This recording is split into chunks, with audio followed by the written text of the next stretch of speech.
seolah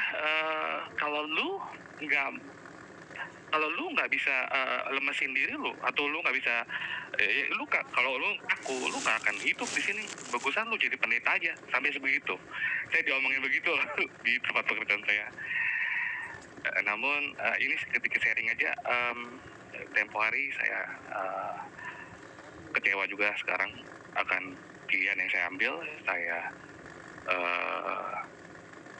tidak percaya sepenuhnya kepada Tuhan. Saya lebih percaya sama kekuatan saya pribadi, dan itu adalah suatu ketololan. Saya percaya sama kekuatan saya pribadi, dan saya lupa bahwa Tuhan itu punya kekuatan yang jauh lebih hebat. Dan ya, saya sangat disentil sama teman-teman saya yang bahkan berkata, kalau kamu benar, kamu pasti diberkati. Kayak begitu. Nah, singkat cerita saya ingin bertanya, kira-kira Tuhan masih mau mengampuni kita nggak ya? Kalaupun mungkin topik hari ini apa ya, Mas? Hari Mas, ini ya nggak apa-apa. Ya, topik hari ini tulang. Saya kebetulan manggil tulangnya Simanjuntak. Ya, topik hari ini tulang, tujuan hidup orang percaya. Tujuan hidup orang percaya. Yes, begitu. Saya dulu punya tujuan, tentu dong, kita sebagai umat Kristen, tujuan kita ke surga kan. Dulu saya masih memiliki tujuan hidup seperti itu, hingga akhirnya saya lupa sama tujuan saya. Dalam artian, kalau kita tahu tujuan hidup kita adalah ke surga, ya pasti kita nggak akan berpikir untuk melakukan hal yang salah. Karena kalau kesalahan dengan senang hati kita lakukan, pasti kita nggak ada tujuannya ke surga, bukan? Jadi saya sangat malu sekali sekarang karena saya melakukan kesalahan tersebut. Saya sangat malu. Dahulu kita suka buka ruang kesaksian di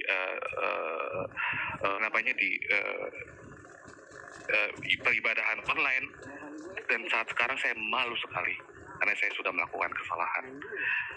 Mungkin buat saudari Sartika Siborang, kira-kira sudah saya harap saya sudah paham apa yang saya rasakan. Buat saudari Sartika Siborang, kira-kira menurut saudari apakah saya harus mempertahankan kemaluan, maksudnya sikap apa ya, maksud ya kira-kira begitulah. Lalu Jika ya apa sih bahasanya kayak gitulah kira-kira. Sudah dijemput juga, tapi ya saya sangat merindukan loh ke energi yang dulu saya rasakan itu, dan saya sekarang malu gitu karena saya sudah melakukan dosa. Gitu. Kira-kira kalau misalnya anggap saya adalah saudara dekat Anda, langkah apa sih yang harus saya lakukan kayak gitu? Terima kasih sekali atas kesempatannya. Selamat malam. Oke, saya akan meresponnya dari Ito lah ya, saya panggil ya. Ito Aditya Boy Simanjuntak. Oke, tadi Ito menyaksikan di sana. Satu kata tadi di sana saya temukan itu, standar moral itu ambigu gitu ya sekarang ini. Memang kalau kita lihat dimanapun sangat-sangat ambigu. Sering kita mengatakan ini benar, ini salah, ini benar nggak ya, ini baik nggak ya. Karena seakan-akan kadang kelihatannya benar, kelihatannya baik, padahal salah gitulah. Kelihatannya baik, tapi nggak benar gitu. Ini sering kita temukan dalam kehidupan kita sekarang ini, dimanapun, baik itu di kalangan pemuda, di kalangan orang dewasa, di kalangan pemerintahan, dimanapun kita pasti banyak kita temukan hal ini gitu. Nah, tadi itu bilang apakah kira-kira Tuhan mengampuni kita atau itu merasa malu gitu ya? Kalau saya menanggapi seperti ini itu dari ungkapan yang itu ceritakan itu ada satu pengucapan syukur dalam hati saya gitu. Kenapa saya bersyukur gitu? Kenapa itu berani mengungkapkan itu? Karena itu sadar gitu loh. Berarti Tuhan sadarkan gitu loh, masih sadar di posisi salah atau benar gitu. Ini perlu kita syukuri kepada Tuhan. Yang paling berbahaya itu ketika kita sudah salah, tapi kita tidak sadar-sadar. Tapi ketika kita salah, kita sadar, wah itu satu hal yang membuat saya bangga kepada Tuhan saya gitu. Berarti Tuhan itu tidak membiarkan saya tergeletak gitu, jatuh sampai tergeletak. Dia selalu menopang tangan kita gitu.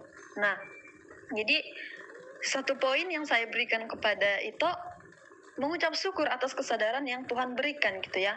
Mengucap syukur atas kesadaran yang Tuhan berikan gitu. Apalagi itu sudah mengungkapkan. Berarti yang di hati itu sedikitnya udah lega gitulah. Sudah ada kelegaan dari hati itu dengan apapun yang itu lakukan itu gitu. Nah, seperti yang itu katakan tadi,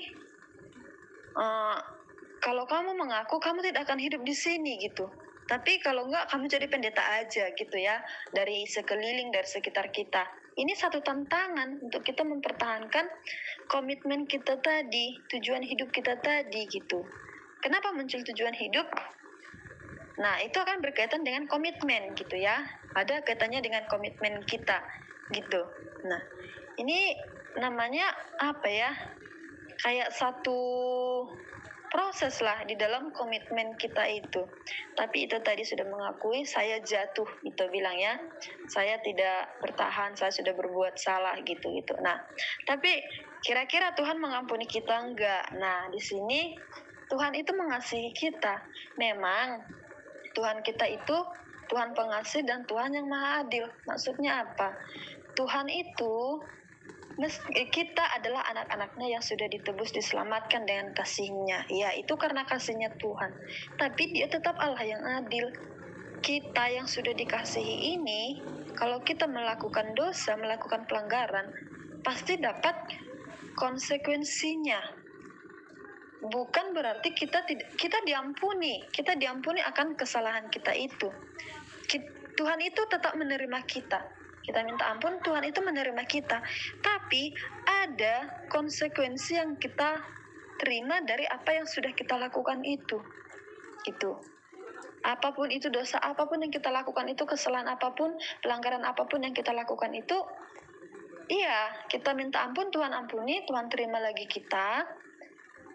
Tapi ada kadangkala mungkin lewat permasalahan yang Tuhan izinkan, lewat sakit penyakit, lewat apapun itu. Itulah konsekuensi yang kita terima atas pelanggaran kita itu. Gitu. Jadi untuk itu aku, Simanjuntak, gak usah merasa malu gitu loh. Gak usah merasa malu dengan apa yang sudah kita lakukan itu. Serohani-rohaninya manusia pun di bumi ini, saya yakin pasti ada titik lemahnya. Ada saatnya jatuh ke dalam dosa. Tapi bagaimana kita membangkitkan roh kita itu kembali untuk berkobar-kobar untuk Tuhan gitu. Itu, ingat aja Allah kita itu maha pengasih. Dia menerima aku apa adanya gitu. Terbuka aja sama Tuhan. Kalau kita sering mengatakan keterbukaan adalah awal pemulihan, itu untuk sesama manusia loh. Apalagi sama Tuhan kita ceritakan aja. Kita nangis aja loh, nggak usah cerita ini Tuhan, ini Tuhan, ini Tuhan. Tetesan air mata kita itu aja Tuhan ngerti. Nah, jadi kita nggak usah malu dengan apa yang kita perbuat itu, tapi perlu kita benar-benar memperbaiki gitu, benar-benar mengubah hidup kita gitu.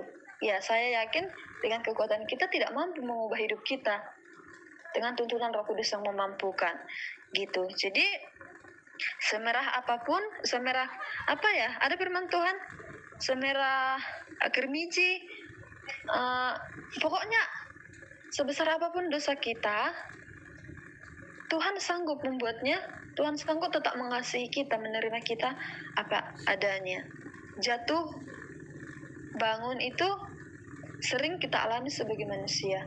Tapi bagaimana kita tuh untuk tetap terus bertahan bangkit bersama Tuhan gitu. Jadi mungkin saat ini kita mengalami minder, mengalami Tuhan aku sudah berdosa, gimana mau aku lagi bersemangat berkobar-kobar untuk melayani Tuhan, untuk bersaksi, untuk melakukan kebenaran.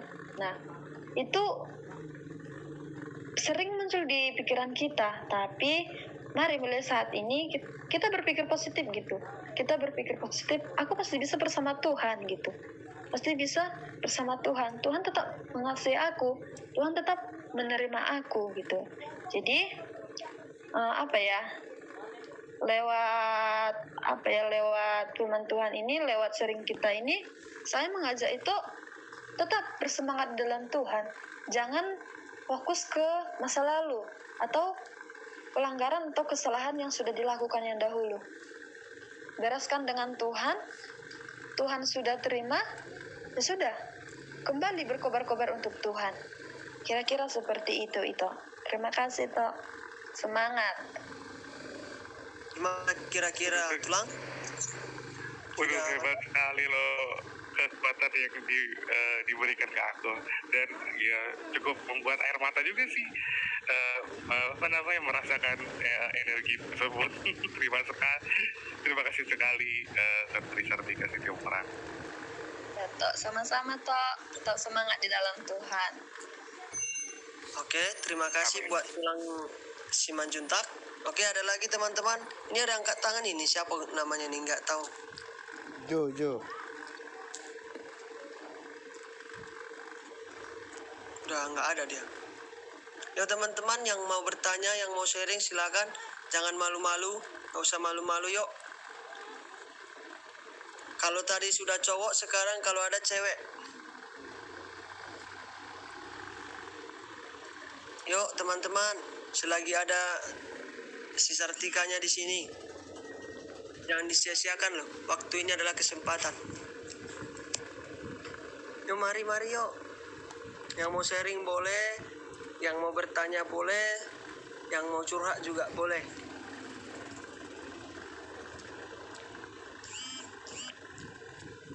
Yuk.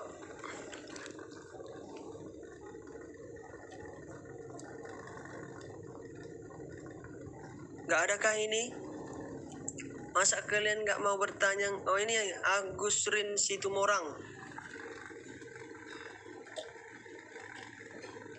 Loh kok gak ada lagi orangnya?